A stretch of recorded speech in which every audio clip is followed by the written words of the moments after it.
Hello, everyone. Welcome to a very special episode of Uncanny Treks. We will be talking about Deadpool 3 or Deadpool and Wolverine, I believe, as it's called. I am Matt in the Southland. That is Bob in Cascadia. Bob, how you doing tonight? Well, I'm not doing great, Matt, because I'm about to have to listen to you for 45 minutes about Wolverine, aka Deadpool 3. Gonna give you a heads up, Bob, that I will not be talking about Deadpool 3 for more than 45 minutes. What do you already know about Deadpool 3? I know that Robert Downey Jr. is going to play Doctor Doom. Bob, spoilers for the entire MCU in the next 10 years. The hell's wrong with you? Ruining it for everybody. Anyway, we'll be talking about everything that happens in Deadpool, all the characters, spoiling whatever, everything, anything. So if you haven't seen it, you plan on seeing it, don't listen any further. All right. Okay, so you're saying Doctor Doom does not appear in Deadpool 3. Oh, no, Bob, no. That was a And big surprise today. I think it's a terrible announcement, as we talk about on our San Diego show, but still a huge announcement about Downey Jr. as Doctor Doom. I saw some people online saying, and I agreed with them, that that was like stepping on Deadpool and Wolverine in a weird way. Yeah, I think so too. On Yeah, Deadpool 3's parade. the only other spoiler I saw, which I didn't even initially know was a spoiler, but I saw somebody had posted like a bunch of images of Gambit. And at first, I assumed that they were just like weird Gambit from the comics, Gambit from the cartoon. And then they Yeah. had like what looked like a live action Gambit. Hmm. And I was just like, oh, is that just some sort of like fan edit or AI generation? And then I thought nothing else about it. But as I was scrolling down the page, I saw like the first comment was somebody screaming about spoilers. And I just thought it ironic that the actual image of Gambit was not a spoiler to me, but the person complaining that it was a spoiler actually created a spoiler, if that makes sense. Yeah, it's insane. I'm gonna tell you something, Bob. My wife watches Entertainment Tonight, and they're showing stuff about Deadpool. I'm okay, whatever, and I'm watching it, and Deadpool's coming out this weekend, blah blah blah. And they show them at a press conference, and they go, "But not only is Ryan Reynolds coming back as Deadpool, there's Jennifer Garner as Elektra, Wesley Snipes as Blade, Channing Tatum as Gambit, and and Bob Evans. But he's not coming back as Captain America. He'll be the Human Torch." They said all that on Entertainment Tonight while I'm just sitting there, and I'm so angry. Like, why go through the trouble of telling me who they're playing? They never do that ever. Still would have been Yeah, weird. but at least I would have been. I don't know. It's not 100%. That's what it is. So the Jennifer Garner thing, actually, I didn't know that, but you saying that, that's actually makes sense that you would want to have Elektra chilling with Wolverine and Deadpool. In hindsight, it makes perfect sense. I want to say I did call when you were saying that. I was, oh, so they're going to do Chris Evans as Human Torch because it's the same thing that the Flash movie just did. I'm bad at recognizing actors and actresses, so it just registered to me as live action Gambit. It didn't necessarily register as Channing Tatum Gambit. We had Wesley Snipes as Blade. It was very surprising, and to see him because he looks just as good. He pulled off all these awesome moves that was Blade throughout the film. Jennifer Garner was a convincing Elektra, even though the original Elektra sucked in. Actually, see that one? No, my wife surprisingly did. Oh, interesting. See the Daredevil? Yes, yes, I did see that. Apparently, there's a special edition of that film. But Well, Matt, I'm sorry that the lying fake news mainstream media has even worse spoiler policies than like social media. So I'm sorry that happened. I think I can trust those types of things, but apparently Yeah. not. Did they think since it was like it started presumably Thursday night, did they think, oh, it's 24 hours, we're good? I guess I ought to just boycott them, but I'm not the one Yeah, really you should. watching it. Did you go see this with your wife? Yes, Bob, I did. Yeah, I'm more interested in her reaction than your reaction. We went to see it. The original thing was that she was excited because Taylor Swift was presumed to be in the film. That was going to be my next question. And she was like, but then they confirmed Taylor Swift was not in the film. And then people were like, well, hold on, maybe she really is in the film, and that's just us telling us Oh, she's that's not. just their It's line. just a ruse. But then I'm like, no, I think they're literally telling you she's not in the film so that when you go to the theater and you watch this movie, you have someone to play yourself. She liked the film. But I'm just saying, if you were going to it just because you thought you were going to see Taylor Swift and you had no idea who any of these other characters were or anything, or had no connection with any of them, you're not going to have a good time. Had your wife seen any of the prior Deadpool? She had seen Yeah. 1 and 2. Know who any of the 4 like big cameos? When she saw Wesley, and I thought this was hilarious, and she thought, she's like, "Don't make fun of me for this, but it's hilarious."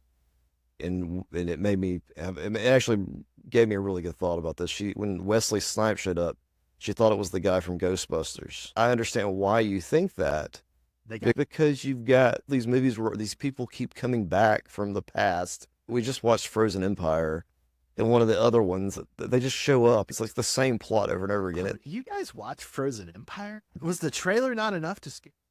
It wasn't as bad as they made it out to be. I would rather watch Lady Ghostbusters. Oh, you're out of your mind. Have you ever seen Lady Ghostbusters? No, I've never seen it. Oh, you need to see the first film at least before you die. But I saw the trailer to Frozen Empire 100 times, and it was the worst thing I've ever seen. After we discuss this today, you're not going to talk about Deadpool, Wolverine anymore. Saying it's not the bridge to bringing the X-Men into the Marvel universe, man. I don't know. The whole film was meant to be this giant allegory type thing, telling you this story about how Marvel's going downhill, and you can still tell comic book stories, superhero stories, the right way, and putting characters in their costumes, even if they're comic book accurate, still okay. Oh, that's interesting, because I saw a tweet from Hideo Kojima that I'm still not entirely sure if it was real or photoshopped or whatever, but it was basically saying something similar, that it was taking the fourth wall breaking of Deadpool to the point where it's just like an allegory about the different versions of superheroes and how they interact with the studio.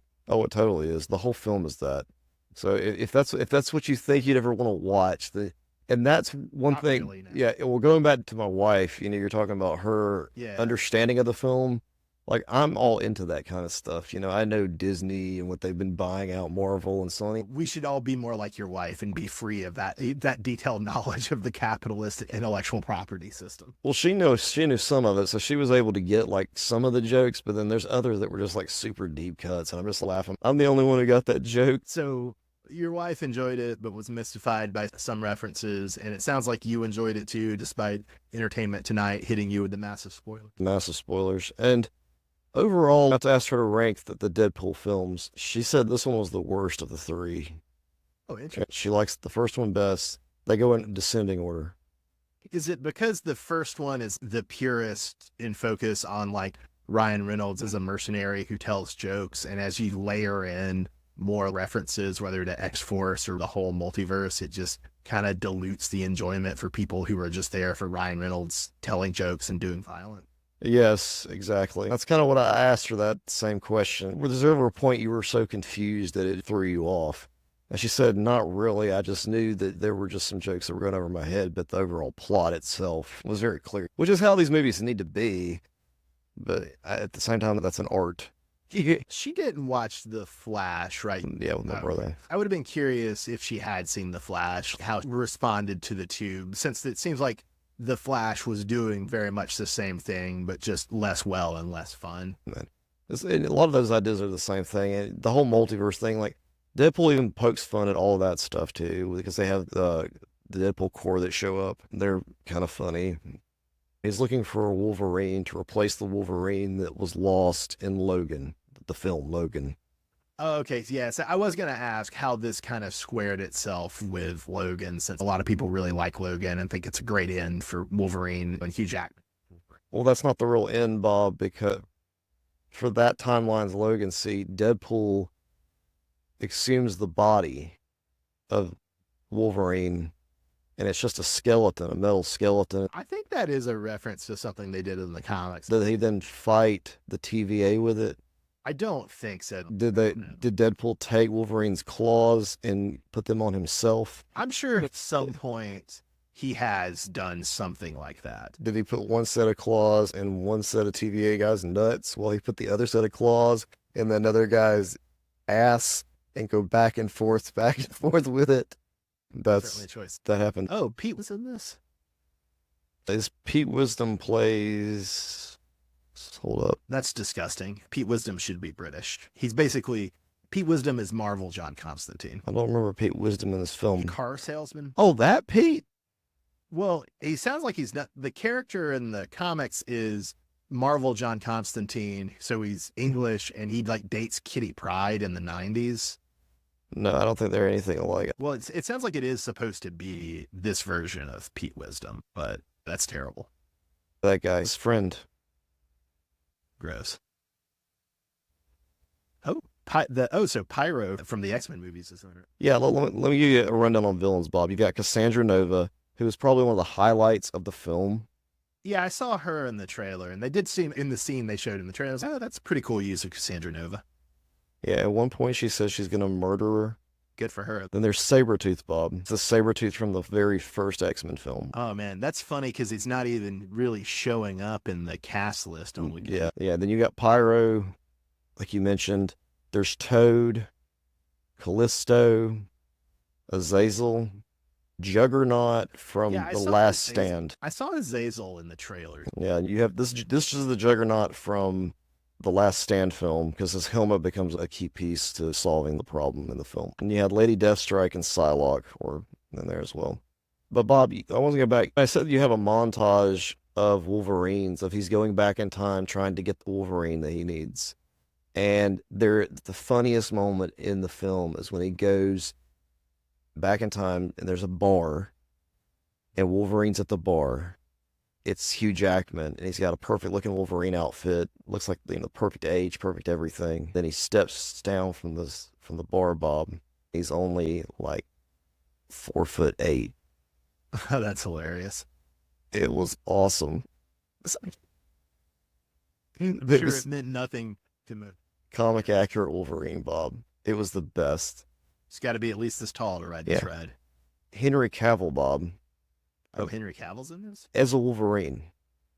Interesting. There's an Age of Apocalypse Wolverine with like the stupid hand thing. But that's not Henry Cavill. No. Cavill just looks exactly like Wolverine should look. Cavill looks like Wolverine from Origins. He looks really good. I would not doubt they may consider casting him at some point. Interesting. You get an accurate Age of Apocalypse. He's missing a hand. Yeah. Now keep in mind, all this is the power of love. He's literally fighting and meeting these Wolverines to the power of love by Huey Lewis. You've got Old Man Logan, Patch. You get to see the brown suit one, Bob. The brown suit Wolverine about to fight the Hulk. You have Wolverine being crucified on the X to the power of love. This is the best scene ever. Hands down, one of the funnier montage scenes they've done. I mean, right there with the Quicksilver stuff from the X-Men films. Interesting.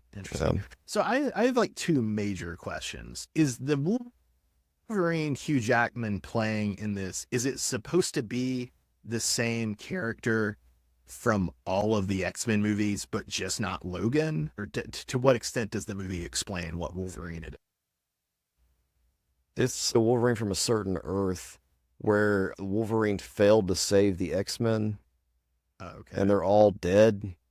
So he's not at all the Hugh Jackman Wolverine we've known. He's from a different Earth where the X-Men wear comics accurate uniforms and where he failed to save the X-Men. Yes. I believe so. I think that's the route they're going. Sorry, this is a sub question then. What does undoing Logan have to do with the plot then? If this is, it's still just, you have the entire timeline of like Fox X-Men, but then somehow this movie like undoes Logan. There's a whole plot, Bob, that I liked. Logan is what you call an anchor point. Okay. Do you want me to go further? Does that give you an idea? Just, let me try to just keep it to yes or no question. Does the movie undo Logan? No. Okay. That Wolverine's dead. So Deadpool goes to that timeline or that universe and plays with that Wolverine's corpse in the way you were describing earlier, that Wolverine's skeleton. That's the Wolverine from Deadpool's actual timeline. Oh, that's the Wolverine from this. Yeah. And has it ever been made clear? Because at some point, right, Deadpool was in the Fox universe. Is that right? Right. That would be the Fox timeline then, that one. Okay. It would be the Fox timeline. Yes. That would be the skeleton of the Wolverine from Logan. Yes. And that's the one that he fights. He beats the crap out of all these TVA people with the skeleton. Okay. And then the other set, and maybe this will produce a couple other questions. So the big cameos that you had spoiled for you were Elektra, Blade, Gambit, and the Human Torch. Are Yes. they all in the movie for about the same length of time? They're about in the same amount of time, but it's each, I mean, they have longer, it's longer than 5 minute cameos, some of them. Like, there actually is a little, each of them have their own, like, unique scenes. And there's one more character, Okay. Bob, I think we left, I don't think we got to her because I know you didn't care much, but Daphne Keene, it was X-23. Yeah, She also, I'm seeing this in the thing. Yeah. And so they all both Laura, Elektra, Gambit and Blade and Human Torch all get their 5 to 10 minutes of fame, is what you're telling me. yes, yeah, but they kind of group Elektra, Blade, and Gambit together as like That they're makes sense, I them kind guess. of meeting. They each have their own line and all that kind of crap, and they talk and Yeah. about what's going on. Channing Tatum's accent is apparently very accurate to like what What a Cajun accent Cajun is. should sound like, but he's so hard to understand. That comic suit on film, that's one of those you look at and you're like, okay, I've always wanted to see this, but now I know why I haven't. It's just not that attractive in live action. That's one of those comic suits that I just don't think works well. Although him fighting in it was kind of cool, seeing someone like that, but it just comes off so much as like a dude cosplaying. And then I guess this is I think my last overall question. So does this end with like reality restored and Deadpool back in his own like kind of Fox universe timeline? Or does it end with like Deadpool like bridging his timeline with the MCU's? Like, does it do anything like that? It bridges the Wolverine that he brings back into his timeline is now with him. Okay. So I don't know if they're going to do something So you could do a Deadpool and Wolverine if you correct. wanted. This isn't really setting up then anything about what the X-Men would look like in the MCU when they eventually do go that route after Doom Quest. Yeah, nothing that was set up. Not even there was a post-credits trailer type thing that was more of like a goodbye to the 20th Century Fox stuff. Oh, And it was set to that song Time of Your Life or whatever. It was showing behind the scenes footage and stuff of the old X-Men films being made and the older Fantastic Four films being made and produced. wow. But then there was Really, really fast.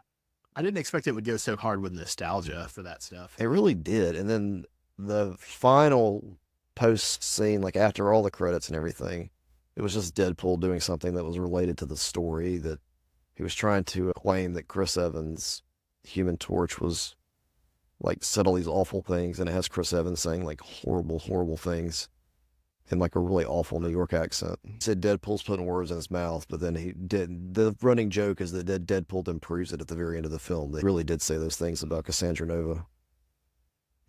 Oh, now they do go full on out and give you like in full exposition like how Cassandra Nova exists. Yeah, it was just a little too like there's like so much exposition right there. It's like it's just a big exposition dump. I'm like, oh, you have to know about Charles Xavier, Professor X.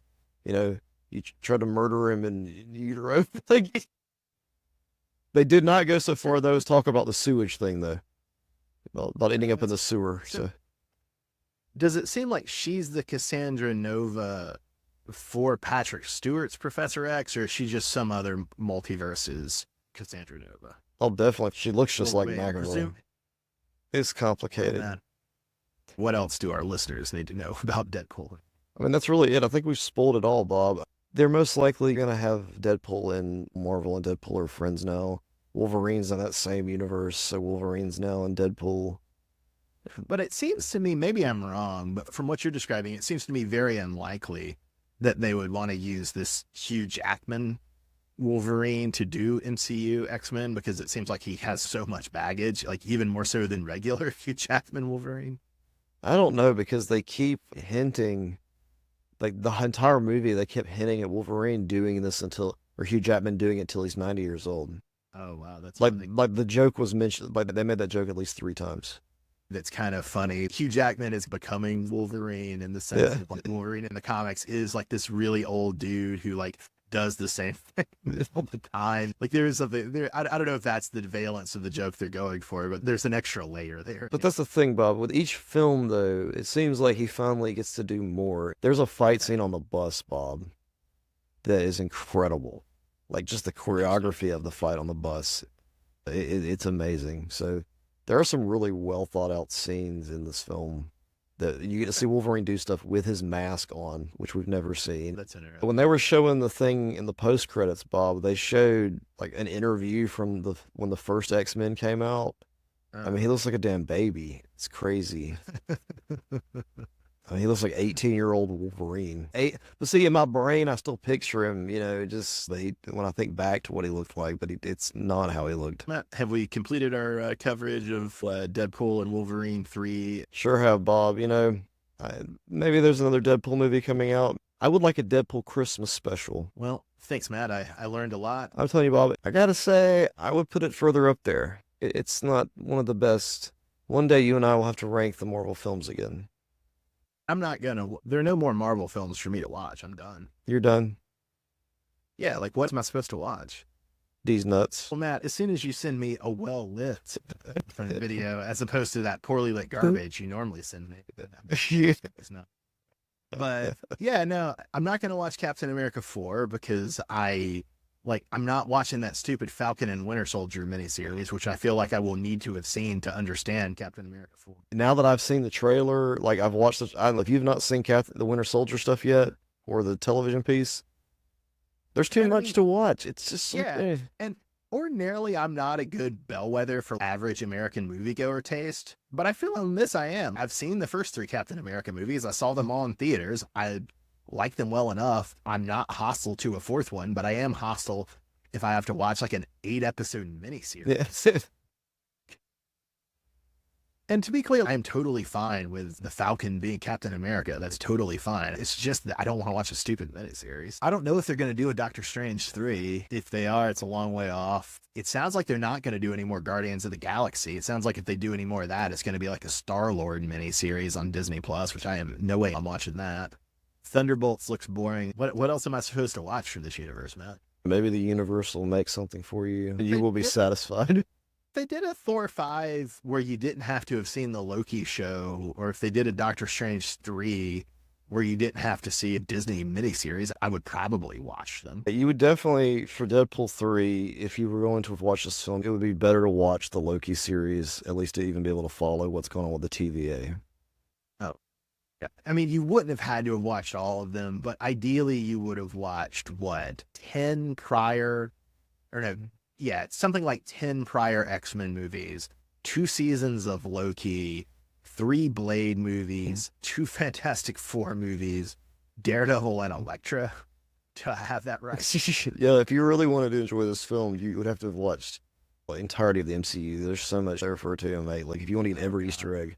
I didn't go into any detail, like, with some of the Easter egg shit, but yeah, it gets wild. Yeah, see, this is why you got to have reboots, man. Well, at least with Deadpool, like there's a certain amount of, given that it's comedy, you can sort of just forget prior stuff. Have I suffered enough, Matt? You've suffered enough, Bob, and we're not even at 40 minutes yet. Congratulations, Bob. All right, Matt. Do you want the privilege of signing us off? Yes. This has been Matt in the Southland. Thank you for listening to Uncanny Treks. Please check out our Patreon for our Patreon exclusive content. See, Matt, now I know how oppressed you feel when I say thank you for listening instead of letting you say it. You should say thank you for listening. Go for it, Bob. Have a good night, everybody. Thanks for listening.